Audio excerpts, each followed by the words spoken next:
the difference between good and great photographers, it has to do with how they treat people and the client experience, whether it's the day of and making everyone around them feel at peace and not stressed, or making that bride feel beautiful, to how they answer things when things go wrong. Like, because again, I'm human, I screw up, I fail every day. But when I fail, am I going to like double down on what my contract says? You know what? Probably not, because I care more about the person and the experience. And I think that's what makes a good or great photographer. And maybe you just call it business sense and call it a day. But I think when you learn to relate to people as other human beings that you genuinely want to serve and you want to create a good experience for them, that's going to set you apart. Because people know the difference between a good and great experience, not so much a Yeah. good and great photo. And almost the photography comes last, doesn't it? Yeah, it certainly comes last to every single person at the wedding. Because every guest at the wedding, they've all decided whether you're a good or great photographer, and they've never seen a single photo. Yeah, interesting. What Yeah, about your how bedside you, manner. yeah, how, how do you go about capturing, and another thing that maybe your copywriters wrote, but I'm sure you're aware of it, the word timeless, and especially with respect to wedding photography. I'm interested in this concept. So tell me what timeless means to you. Certainly, let's stick with the context of wedding photography. I think timeless has a lot to do with the editing and the way that you take photos. There's a lot of wedding trends that come and go, and I think it's okay to play into them. It's fun.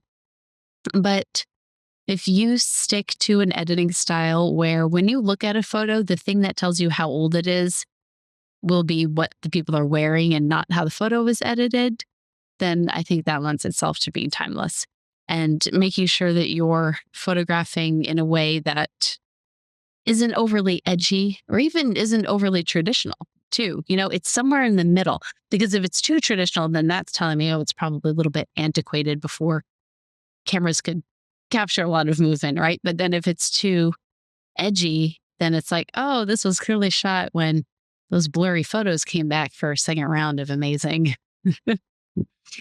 Yeah, I'm guilty of experimenting with those slow shutters, but That's um, that's okay though.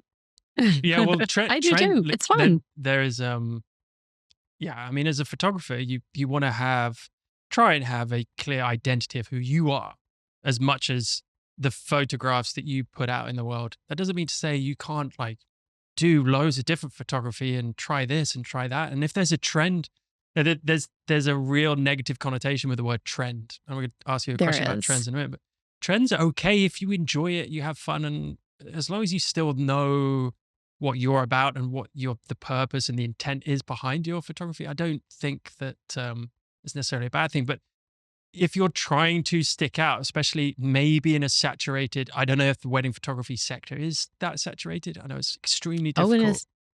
Yeah. Yeah, So, I mean, do trends come into, I mean, timeless and trends, timeless would almost be the opposite of participating in a trend, or you try and consciously avert that? probably.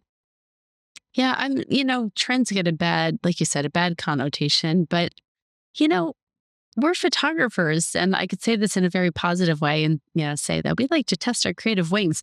But the truth is we get bored too. We just want to do something different. We want to do something new. And if it's a trend and it inspired us and it was fun, great.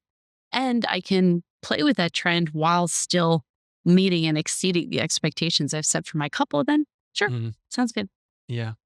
All right. Let's move on to, you mentioned Canon earlier. I know you're Canon Explorer of Light. Tell us what that means, how you got into it. And you're one of, if I remember correctly, correct me here, one of 5 wedding photographers who've become a Canon Explorer of Light. Is that correct? I am. Yeah, it is a huge goal. I mean, if I was a vision board person, it would have been right there at the top. I'm not a vision board person, so it's just always in the back of my mind for the past 20 years. It was about 20 years when I first heard of this Canon Explorer of Light, because you hear that and you're like, oh. So I was at Photo Plus in New York, which was a pretty big convention, especially at the time. And I'm standing on the trade show floor with that guy that I worked for a while, and Dennis Reggie. I don't know if you're familiar with him. And Dennis Reggie was the most famous wedding photographer, like shot the Kennedy's weddings, was probably BFF with Oprah. Like, I mean, he's him and Joe Busenk and Bambi Cantrell, like these big names in the wedding field. All shot all the celebrities. And I remember someone's talking about Joe and Dennis, and it was like, oh yeah, they're Canon Explorers of Light. And I'm like, what's that? I want somebody to be whispering about me and say something like that one day later. Like, I want to be that. And yeah, about, I guess it was 4 years now, I've been a Canon Explorer of Light. And it's there, I think there are like 30 total in the US, but very, very, very few wedding photographers. Okay, what does it mean?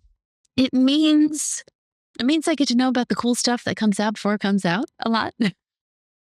So it's not just a status thing? No, I mean, it's so much more. We're the first they call when they need marketing pieces put together, when they need images for whatever they need images for. Again, getting to know about cool equipment. I speak for them all the time, which is a lot of the travel that I do. I'll go to different camera stores and hold workshops, and I'm sponsored by them to do it. So we do have to paint Canon in a good light, but for me, it was a natural fit. I've always shot Canon, and I always pick Canon in good light because I like it.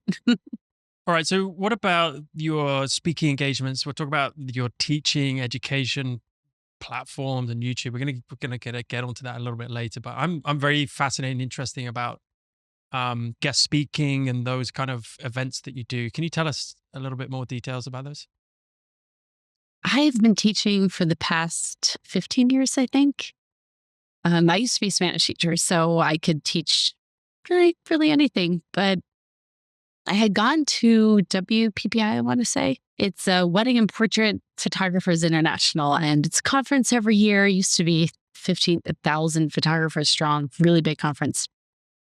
And I went to a class. I can't even remember what the topic is, and I wish I could remember, but I just remember going to a class because I looked at someone's work and I was like, I want to know, like, how does this happen? How does a photograph get made?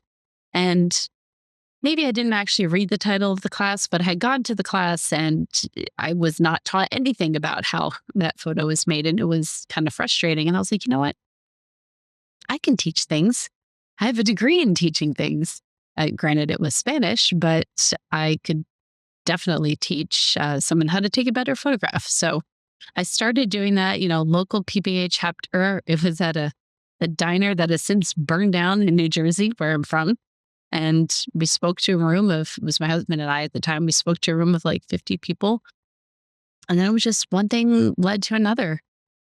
And I love that part of what I do. I think it's crucial, really, no matter what your field is. I think it's an absolutely necessary part of life that you are constantly mentored by someone and that you constantly mentor someone else. I think it's just we're wired to be that way, to pass things on, to continually grow, but at the same time pass things on to the next generation. So it's something that I love to do. It is something that is very difficult. The travel definitely weighs on me a whole lot. It is really very, very difficult to eat anything healthy when you're just in an airplane at all times.